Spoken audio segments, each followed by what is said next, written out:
កើតមួយជាតិធាតមួយចានបើមិនបានសងគុណទៅកាន់ឪពុកម្ដាយខ្លួនឯងទេសូមកុំបំផ្លាញទឹកចិត្តគាត់សូមកុំឲ្យគាត់ស្រក់ទឹកភ្នែកដោយសារតែអត្តចរិតរបស់យើងព្រោះអ្នកគ្មានសមត្ថភាព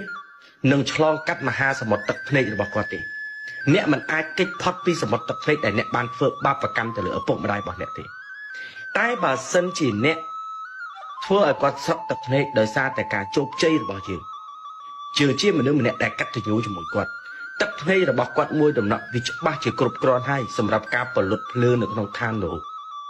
ត្រូវចាំថាឋានសួគ៌ឋាននរកគឺនៅក្រោមបាតជើងរបស់គាត់បើសិនជាអ្នកធ្វើឲ្យគាត់ពិបាកចិត្តអ្នកបំផ្លាញទឹកចិត្តរបស់គាត់អ្នកធ្វើឲ្យគាត់យំស្រែកអ្នកធ្វើឲ្យគាត់សោកសៅនៅក្នុងចិត្តទ្វារនរកបើកចាំអ្នក24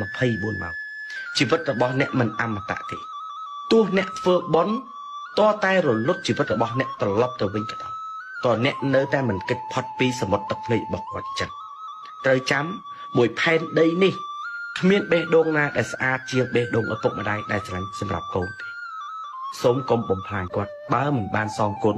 កុំឲ្យគាត់ស្រក់ទឹកភ្នែកដោយសារអត្តចរិតរបស់យើង